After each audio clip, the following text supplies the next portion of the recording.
आ गया है कोकोजोजो का ग्रूमिंग डे वापस, जो कि करने वाली हूँ मैं खुद। और इसका एक ही रीज़न है क्योंकि पेट पेरेंट्स को तो पता ही है बाहर से करवाने में कितना सारा पैसा लगता है।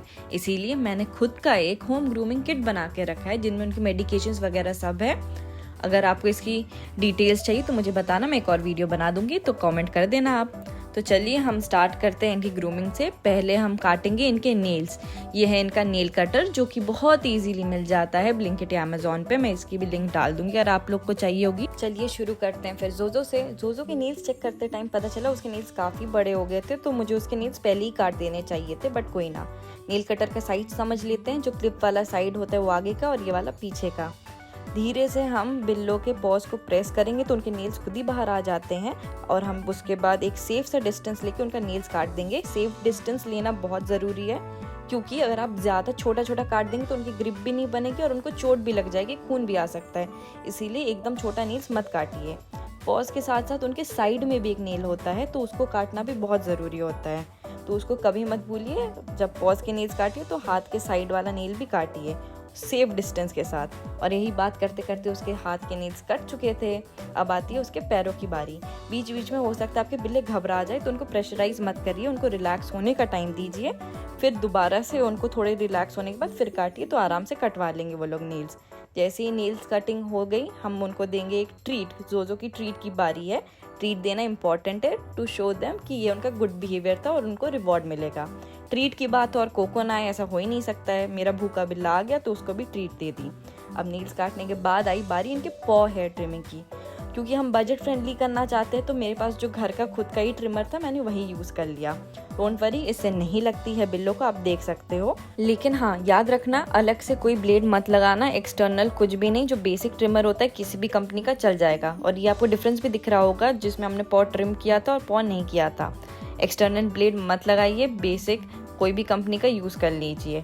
जैसे हमने हाथ के ट्रिम किए वैसे पैर के भी ट्रिम हो जाएंगे। बहुत हार्ड प्रेस मत करना, जैसे ह्यूमन स्किन पे हम लोग करते हैं उसी लेवल पे करना। ऊपर ऊपर से बाल ट्रिम कर देना, मस्त दोनों पैर क्लीन हो जाएंगे, लिटर सैंड नहीं चिपकेगी। और ये करते करते बाद दोबारा से हो गया है पॉ ट्रिमिंग डन जोजो का। अब मैंने आपको क्या बताया था कि कुछ भी अगर हम लोग गुड एक्टिविटी करवाएं इनसे तो इनको ट्रीट देना, रिवॉर्ड देना ज़रूरी है। तो हम जोजो को देंगे रिवॉर्ड क्योंकि उसके नेल कटिंग और पॉ ट्रिमिंग हो चुकी थी। और ये आ गया मेरा बागड़ बिल्ला ट्रीट के नाम पे। और उसके बाद ट्रीट देने के बाद इसको लिया हमने धर, क्योंकि अब थी कोको की बारी। कोको के नेल्स चेक करते करते मैंने एक चीज़ रियलाइज़ की कि कोको का एक नेल गायब है। और ये मुझे तब समझ आया क्योंकि कुछ टाइम पहले ना कोको को एक बार लग गई थी चोट।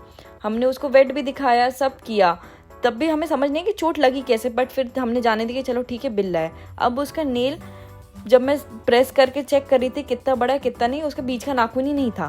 मतलब वो बेचारा बिल्ला पूरा, हम अगर ह्यूमंस होते हैं हम लोग के कभी नाखून उखड़ जाए तो समझो कितना दर्द होता है। ये बिल्ला उसी में दौड़ रहा था, सब कुछ कर रहा था। मैंने बस बीटाडीन लगाई थी और कुछ नहीं किया। वेट ने भी बोला, क्योंकि वेट को भी हम लोग को पता ही नहीं था इसके नाखून एक उखड़ के आ गया। बट कोई ना, ये हो गया था कोको का नेल कटिंग डन। तो हमने उसको ट्रीट दे दी। कोको की ट्रीट्स तो फेवरेट है। भूखा बिल्ला खाना भले खाए ना खाए, ट्रीट्स तो ये हमेशा ही खाएगा। अब नेल ट्रिमिंग के बाद हमें करनी थी इसकी पॉ ट्रिमिंग। पॉ ट्रिमिंग के लिए हमने फिर वही वाला रेज़र यूज़ किया है बिना किसी ब्लेड के। और याद रखिए मैं जो ये टॉवल लगा के रखा है उसका भी एक रीज़न है। आप लोग भी ज़रूर से टॉवल रखिए, बिछा दीजिए कोई भी गंदा कपड़ा या फिर कोई बेडशीट कुछ भी, क्योंकि जब हम लोग ट्रिमिंग करते हैं उनके बाल हर जगह बिखर जाते हैं, उनके नेल्स भी, तो पूरे कमरे में ना फैले। इसीलिए हाइजीन मेंटेन करने के लिए हम टॉवल बिछा देते कि उसी में चिपक के रह जाए। आप लोग सोच रहे हैं पॉ ट्रिमिंग की ज़रूरत है ही क्या। पॉ ट्रिमिंग इसलिए ज़रूरी है कि जब कैट्स जाती है अपने पॉटी करने के लिए लिटर बॉक्स में, तो अगर उनके पॉज बड़े होते कभी कभी ढकते टाइम उनकी पॉटी चिपक जाए या फिर उनका क्या कहते हैं लिटर सैंड जो होती है वो चिपक जाती है, तो उसको वो जब चाटते हैं तो उनको बीमारी होती है। वो बेड पे चढ़ते तो हमें भी हो सकती है। तो एक हाइजीन प्रॉपर गुड प्रैक्टिस के लिए पॉ ट्रिमिंग ज़रूरी है, उसको मिस नहीं करना चाहिए। और यही बात करते करते फिर से हमारी लियो हो गई पॉ ट्रिमिंग कोको की डन। अब कोको की पॉ ट्रिमिंग डन हो चुकी थी। अब थी फिर से कोको की फेवरेट थिंग ट्रीट्स की बारी। जो दुष्ट बिल्ला है उसने इतने अच्छे से बिहेव करके अपने नेल्स कट करवाए, पॉ ट्रिमिंग करवाई, तो उसको तो ज़्यादा ट्रीट थोड़ी मिल गई जोजो से। और इसी के साथ वीडियो होता है ख़त्म। अगर आपको हमारा वीडियो पसंद आया तो लाइक, शेयर एंड सब्सक्राइब ज़रूर करें। Bye bye.